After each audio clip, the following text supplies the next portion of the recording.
نظرت إلى بلاد الله زمن كخرد الحكم تسجد سنات بصدق فمن في أولياء الله مثله ومن في العلم والتصريف حالي أولياء الله মাঝে আমার মিসাল নাই আর আমি যে ইলম অর্জন করছি এই ইলমের তুলনা কেউ নেই সুবহানাল্লাহ সুবহানাল্লাহ তিনি খুদ বলতেছেন সেই গাউসুল আজম আব্দুল কাদের জিলানী আজকে মাহফিল তানার শান নিরালা আল্লাহ তানাকে অনেক রুতবা দিয়েছেন তানার তরিকে আমরা আসি আমার দাদা পীর আমার হামশিবি গাউসুল আজম দাদা পীর পীর মুর্শিদ জানার রূপ হুবহু আব্দুল কাদের জিলানী রূপ ছিলেন তিনি গাউসিয়াতের দপ্তরে ছিলেন তিনি আমার দাদা পীরকে দান করছেন আদনাবি আবুল কাদেরকে দান করে বাংলাদেশে পাঠাইছেন সেই গোলামের মাঝে আমরা গোলামরা আসি যদি আমাদেরকে কবুল করে তাহলে আলহামদুলিল্লাহ ইয়া বিনে দরিয়া পার তারকে বহুদূর আল্লাহ রাব্বুল আলামিন কবুল করুন বলেন আমিন। তো সেই গাউসুল আজমের শান কি বলবো, আমার গাউসুল আজম আমারও ছোটবেলা থেকে আমি ওয়াজ করবো সারা বাংলাদেশ ফাড়া আলাম তাহিরি গো সব ফেল ঠিক না একটা নিজের কাছে আইয়ে না জজবা শাহাদাত আরে আমরা কেন ওই ওয়েস কাদিরি ফেল করতে পারতেছি না তাই হাফেজ তাহের কাদিরি ফেল করতে পারছি নাথের মাধ্যমে কন্টেন্টের মাধ্যমে ওয়াজ করে কেন আমাদের শোর আমাদের মাঠ নাই কেন মাঝে নিজেদের মাঝে কি হয় কোশ্চেন জাগে কিন্তু আমার আব্দুল কাদিরের কোনো কোশ্চেন ছিল না মায়ের ফাটা যাওয়ার পরে মানে জিলানি আর গেছে কিনা আমি জানি না মায়ের রেখে আইসে আর মায়ের ফলে কেমন মা যাও বাবা এলেম অর্জন করো এলেম অর্জন করতে আইসে নিজেই ওই বাগদাদের দারুল উলুম মাদ্রাসার প্রিন্সিপাল নিজেই হয়েছে ওই মাদ্রাসায় গাউসুল আজম আব্দুল কাদের জিলানী রাদিয়াল্লাহু বাগদাদের মসজিদে নামাজ পড়ানোর পরে জুম্মার নামাজের পরে 50 বছর পর্যন্ত ওয়াজ করে না। বয়স কত? আমার মাত্র 45 চলে আর হুজুর 50 বছর পর্যন্ত কি করে না ওয়াজ করে না। আমি এখন ওয়াজ করলে পাগল, আমার মানুষ নেই কেন, প্যান্ডেল স্টেজে লোক নেই কেন, হয় এর পাগল হয়ে গেছে আমরা। আর আমার গাউসুল আজম ওয়াজ করে না কারণ তিনি অনারবি মানুষ। তিনি কি আরবি মানুষ? আরব হলো বিশুদ্ধ, ইরাক হলো বাগদাদ হলো বিশুদ্ধ আরবি, মক্কা মদিনা হলো বিশুদ্ধ আরবি, বাগদাদ কি এরকম বিশুদ্ধ আরবি। তিনি তো ইরানের মানুষ, ইরানের মানুষ ফার্সি ভাষার মানুষ, আরবি বেশি ভালো বলতে পারে না। আব্দুল কাদের জিলানী এই জন্য ওয়াজও করতে চায় না, চুপ থাকে। যখন 50 পুরা হয়েছে আমার জুম্মার নামাজের পরে গাউসুল আজম বসতেন যায় নামাজের মাঝে, আমার দয়াল নবী হাজির হয়ে গেছে সুবহানাল্লাহ। হে আব্দুল কাদের জিলানী, ইয়া রাসূলুল্লাহ ওয়াজ করে না কেন? হুজুর আমি তো অনারবি, আরবের মাঝে কেমনে আমি ওয়াজ করি, বেটা আমার বন্ধু কোনটা ফেস লাগে, কোনটা আরবি ভাষায় কোনটা কি হয়, তাই হা করো 7 বার তো খাওয়াই দিয়েছে সুবহানাল্লাহ। লাভে দাহান কয়বার খাওয়াইছে? 7 মর্তবা। জন এলেমের শহরে খাওয়াইছে, দরজার দরকার আছে না নাই? আছে। দরজা আসবে না আসবে? মাওলা আলী হাজির হয়ে গেছে সুবহানাল্লাহ। দরজা ছাড়া এলেম দর পাবে না সুবহানাল্লাহ। দরজার অনুমতি ছাড়া এলেম পাবো না, দরজা না খুলে ঢুকতে যেত না, দরজা খুলতে হবে কিনা? মাওলা আলী হাজির হয়ে গেছে।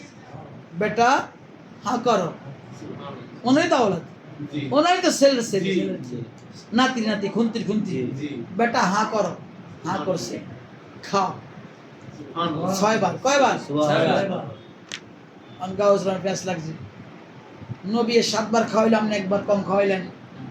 কারণ নবীর সম্মানে আমি একবার কম খাওয়াইছি, কারণ আমি নবীর মতো না, নবী আমার মতো না সুবহানাল্লাহ। নবী 7 বার খাওয়াইছে আর আমি যদি 7 বার খাই তাহলে নবীর মতো হয়ে গেলাম না? সিগারেট নবীর সম্মান রাখা লাগবে কিনা? তিনি 6 বার খাওয়াইছে সুবহানাল্লাহ। আর আমার আবুল কাদের কয়, আমার আবুল কাদের গাউসুল আজমে 7 বার খাওয়াইছে সুবহানাল্লাহ সুবহানাল্লাহ। শিয়ালেমের ভান্ডার পাইয়াও ধরতে নেই, কিছু নিতেও পারি নেই। আল্লাহ গাউসুল আজমের কাদের সদকা যদি আপনাদেরকে আমাদের সকল কবুল করে বলেন আমিন। সেই আব্দুল কাদের জিলানীর শান বলে শেষ করা যাবে না। আর তারা এত বড় মকবুল ওলি যে শুধু বিপদের সময় একটু স্মরণ করলে হয়, ইয়া গাউসুল আজম, লাগে লাগে বিপদ উদ্ধার, ইয়া গাউসুল আজম আমাকে মনে মনে আমাকে সাহায্য করো, শুধু মনে মনে। আল মাদাদ মানে কি? সাহায্য করা। তো আল মাদাদ বলতে না পারলে ইয়া গাউসুল আজম আমাকে সাহায্য করেন, বাস। আর নিজের পীরের চেহারাটা খেয়াল রাখবা, ইয়া গাউসুল আজম আমাকে সাহায্য করেছে, বাস কামিয়াব। সুবহানাল্লাহ। আল্লাহ আপনাদেরকে আমাদেরকে ওই মুক্তাসার গাউসুল আজমের জীবনীর উপরে আলোচনা করার সুযোগ দিয়েছেন। আল্লাহ তাআলা শুকরিয়া জানাই। আমিন আমিন। আলহামদুলিল্লাহ আলহামদুলিল্লাহ। আলহামদুলিল্লাহ সুম্মা আলহামদুলিল্লাহ। দুই একটা কারামত বলি। গাউসুল আজম যখন মায়ের গর্ভে ছিলেন, একবার তানার আম্মায় বাগানে গেছে, তো কিছু ফল, টক জাতীয় ফল তানার নানার বাগানে ছিল। ওই ফলটা মেয়েরা এমন বাচ্চা পেটের টকের প্রতি একটু আকৃষ্ট হয়। জি। তানার আম্মায় ওই ফলটা ধরবে, কিন্তু ওই ফলটাকে পেঁচাইয়া একটা বিষাক্ত সাপ, ছিল। ফলটাকে কেন্দ্র করে একটা বিশেষ সাপ ওখানে আছে। আর ওনার আম্মা যদি ফলটা ধরে সবল দিবে, ওই মুহূর্তে উনি ওনার আম্মাকে, হ্যাঁ কারণ আছে, একদিন ছোটবেলা ওনার আম্মা রাগ হয়ে থাপড় দিতে গেছিল। মা মনে আছে তোমার আমি কিন্তু দুইবার বাঁচাইছি। কেমনে বাঁচাইছো? তোমার ফেটে যেন তোমার বাঁচাইছি। কেন স্মরণ করে দিয়েছে মায়েরে, ওই যে তুমি ফল ধরতেছিলা, টক ফল খাইবা কইয়া, কিন্তু আমি তোমার ফেটে এত জোরে একটা লাত্তি মারছি যে তুমি ব্যথা পেয়ে গেছো। বাচ্চারা লাত্তি মারে না মায়ের পেটে? মা ব্যথা পায় না? হ্যাঁ, তো কয় এই যে তুমি বসে গেছো, বসে উপরে তাকে তো সাপ, কিন্তু ফলটা ধরলে সাপ তোমার কামড় দিয়ে তুমি মারা, আমি মারা যেতাম। তোমার বাঁচাইছি নি? আরে বাবা বাঁচাইছো। আরেকবার কখন বাঁচাইছ? একটা ফকির আইছে। এখন ওনার আম্মা, আমগো মায়েরা তো ভিক্ষার সামনাসামনি দিয়ে নেয়, ভিক্ষুকের সামনে, ভিক্ষুকের সামনে পর্দা ইসলামে কি এখন আসেনি? আসেনি? কথা কান না কেন? এই কথা কেন? পর্দা ইসলামে ফরজ। আমার মা আয়েশা শুধু অন্ধ ভিক্ষুকের সামনে গিয়া ভিক্ষা দিছে। ভিক্ষুকটা কি ছিল? অন্ধ। সে তো মা আয়েশারে দেখে নাই, সে কি অন্ধ। নবী রাগ হয়ে গেছে, ঠিক না বেটি? ঠিক কথা কেন? জি। এই তার সামনে তুমি কেন গেছো? কি রাসূল, সে তো অন্ধ। সে অন্ধ, তোমার তো চোখ আছে, তুমি তো আর অন্ধ না, তুমি তো তাকে দেখছো। কত বড় কঠিন ইসলাম! আজ কিছুই নেই, সব শেষ। উল্টা তারা পূজার মধ্যে যাই কি করে? এত কষ্ট করলো নবী, 300টা মূর্তি মক্কা থেকে বাইর করলো, আরে তারা এখানে যে ওয়াজ করে খালি কাকি আল্লাহর কাছে বড় লাখ কোটি শুকরিয়া যে আপনাদের মণ্ডপে আসতে পারছি। এটা একটা কথা। হ্যাঁ, মনটা চাই কিন্তু করার ক্ষমতা নেই। আর বাংলাদেশের মানুষ কিসের এলেম, জ্ঞান, হিতাহিত বুদ্ধি আল্লাহ লই গেছে, আল্লাহ উঠাই নিয়ে গেছে। মানুষ এগুলো প্র্যাকটিক্যাল থাকার পর তাকে গোলামি করতে আসে। বাঁচতে হলে নাক কান চোখ খোলা রাখতে হবে। তো বাবার আমার গাউসুল আজমের আম্মায় ভিক্ষা দিছে কেমনে? ঘরের থেকে ওই যে ঘরের যে দৌড়টা থাকে না, কাঠের একটা দৌড় থাকে না, দৌড় কি বলেন আপনাদের দিকে? চৌকাঠ। ওই চৌকাঠের নিচে দিয়া এবার ভিক্ষুকের ভিক্ষা দিছে। তোমার হাত অল্প একটু বাইরেছে নি, হাত একটু সুন্দর দেখা গেছে নি? আলে রাসূল আর গাউসুল আজমের গর্বে আরো নূরুন আলা নূর। আর গাউসুল আজমকে এটা তো আল্লাহ জানে আর রাসূল জানে।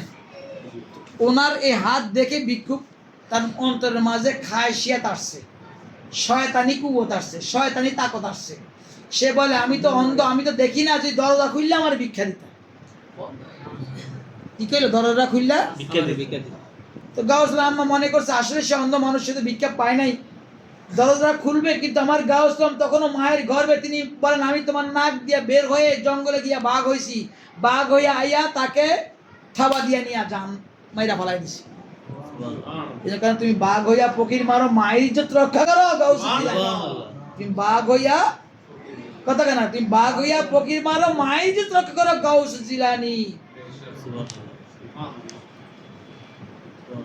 পৃথিবীতে আসার আগেই শুরু করছে কারামত। সুবহানাল্লাহ। পৃথিবীতে আসার পরে কি কারামত? এখন দুধ খায় না, মায়ের দুধ। সুবহানাল্লাহ। পয়লা রমজান জন্ম। কোন রমজান? পয়লা রমজান। পয়লা রমজানে জন্ম। আমার আবুল করিম কাদরি 8ই রমজান জন্ম। আর আল্লাহ আমার দুনিয়া 25শে রমজান, মানে সর্বগতের একটা রাত পাইছে। সুবহানাল্লাহ।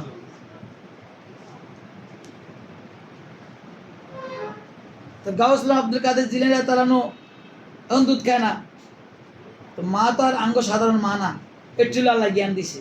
জি হোসাইন মোস্তাক হইল ফয়েজ আছে, সেই হিসাবে তিনি সবাই কইছেন। আর আসমান অন্ধকার আসিল, সবাই আইসে ওনার আব্বার কাছে, হুজুর আজকে কি চাঁদ উঠছে? আগে তো ঘড়িও ছিল না, কিছু ছিল না।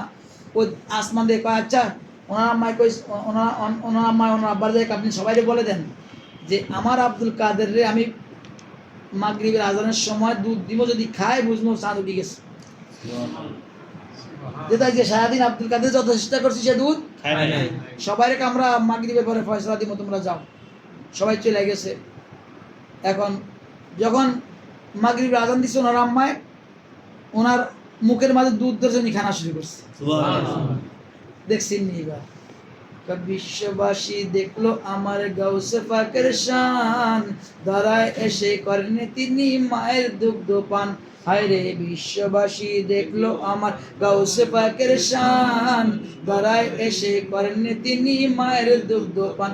আরে জানা গেল সেদিন ছিল রমজান পহেলা, আরে জানা গেল সেদিন ছিল রমজান পহেলা।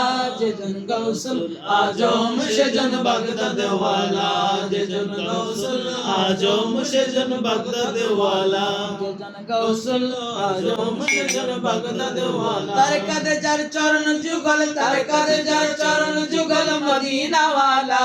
আরে তার কাঁধে যার চরণ যুগল, তার কাঁধে যার চরণ যুগল মদিনা ওয়ালা।